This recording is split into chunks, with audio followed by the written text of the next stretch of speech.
are you? My name is Christopher Timothy. I'm a junior marketing major, business administration minor from Macon, Georgia, here at Howard University, and artistically I'm known as Prpxhecy. And do you feel as if you made the necessary progress to grow as much as you wanted to in these past few months? I think I made so much more progress than I wasn't even expecting to. And I think that's the best kind of progress and growth, is when you're kind of just faced with something that you couldn't have prepared for and then seeing how you handle it. And then when you handle it well, I think it really lets you know the kind of person that you're made of. So yeah, a lot of things happened, a lot of things even things that I chose to do that I didn't know, how deep the rabbit hole would go, and then I came out a bigger and better person. I think it was amazing, yeah. Do you want to elaborate on one of those experiences that made you grow? Yeah, the biggest one is becoming a brother of Phi Mu Alpha here at Howard University at the Zeta Iota chapter. It was something I decided I wanted to do, I would say last semester, doing my research as everybody should when trying to join a selective organization, and then becoming familiar with the people that were in it. And when I decided, I wanted to be a part of that fraternity, it's a fraternity built on the love of music. So having that baseline and then finding that brotherhood within that common goal, I said, you know what, yeah, let me see what that's about. So, once I did, and now that I'm on the other side of things, it's one of the best decisions I feel like I've ever made. And do your brothers, do they support the whole music vision, the fashion, Yeah, they do. With it being a fraternity based around the love of music, I think one of the misconceptions is that everybody has to be a musician. And if we're not just playing in a room together, then we're not fulfilling that, when really it's, I'm a rapper, and we're talking about a fraternity that was founded in 1898. There wasn't no rappers back then. So imagine the growth now and the acceptance now and where this fraternity is now, allowing me to continue to do the kind of music I was doing beforehand and not have to change to now be a part of this brotherhood.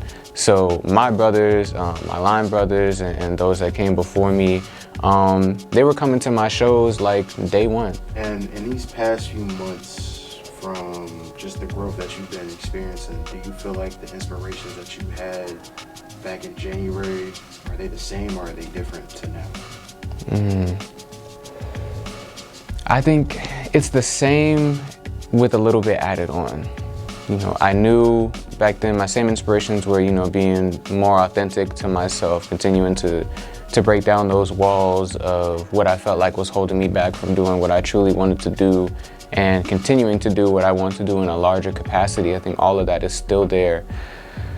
But now it's also really deep into becoming a better person. There's so many times where it's very easy to feel like any situation that goes awry or goes in a way that negatively affects somebody, you feel like, oh, well, it wasn't me. This person did this, this, and this, or this situation happened in this way and this way, so there's nothing to hold myself accountable for. And in these past few months, I just had a very large, and it's a rough awakening to become self-aware and really sit down with your flaws and with things that you can be doing better, and then make a choice to make it better. As you were going through these past few months, oftentimes when we're going through changes in our life, we have to go through pretty much a character death or shut off pieces of ourselves in order to grow. Do you feel like you had to shed any pieces of yourself in these last few months in order to get where you are now? Yeah, I think I always had qualities that people consider to be, a leader, a forefront individual, but it was never something that I wanted to do because I didn't want that responsibility. The fear of being held accountable for not just me, but the people who I'm leading, the people who I'm supposed to be setting an example for. I didn't know if I was really ready for that pressure, but I stepped up, and I didn't want to lead anybody else down a wrong path. I don't want to add that fear and anxiety back of being a leader, of being a better person, and guiding other people who really need it. Never to guide somebody who didn't ask for it, but if somebody really came to me for something that they feel like I can provide, I feel like now it's my job to provide that, and I don't have to be scared of it. sometimes being in that position isn't easy, especially when you're not used to being in that position. It can be very uncomfortable. So do you feel like with you learning yourself in that position and learning these new things about yourself, did you feel like you had to become comfortable with being uncomfortable?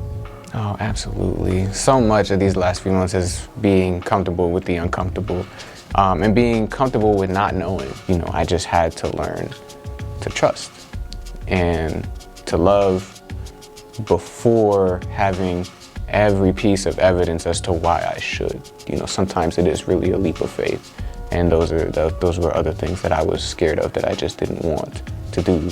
Didn't want to put myself in that position to be compromised, to be vulnerable. And being vulnerable now, I feel like, is so important, and I wish I had done it more with the people in my life sooner, you know. But now I'm learning. And when we last spoke to you in January, and now it's April, coming on May, do you feel like the person that you were back then could look at you now and be proud of themselves? Yeah, absolutely. Especially with this, you know, becoming a part of this brotherhood. That's something that I was never sure if I could do. You know, I was in the band. That was kind of my first family, the Showtime marching band, when I came in freshman year, but then I ended up getting injured, and I ended up not being able to finish my first year with them. So, you know, thinking back to, okay, could I have, you know, seen it through? If this didn't happen, would I have made it to, you know, where I feel like I think I could have? And it was a lot of just question marks around things like this. And once starting and completing it, I was just so proud of myself. And I just did my first tunnel like a week ago. And I you know, I was in there strolling and doing my thing, and everybody was like, okay, all right. And it was just the most fulfilling thing, because it was something I had dreamed about, to have a dream that felt unattainable at the time and was unattainable at the time, and bringing it all the way to completion and seeing it through and being praised for it at the same time. Like, it actually made me very emotional. And to the version of yourself that you'll see in November, what do you want to say to that person?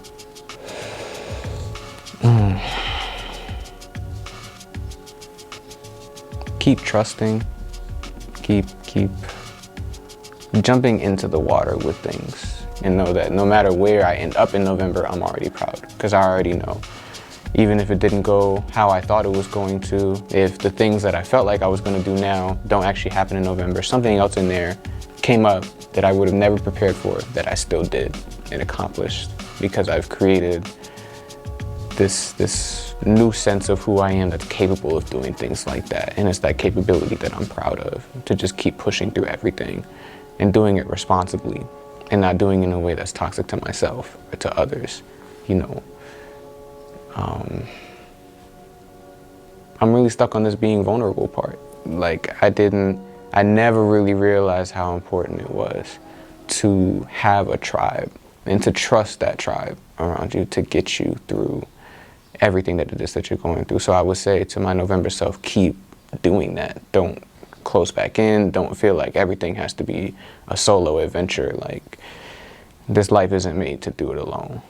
And I didn't get here by myself. So to just keep loving my community and keep doing what I do.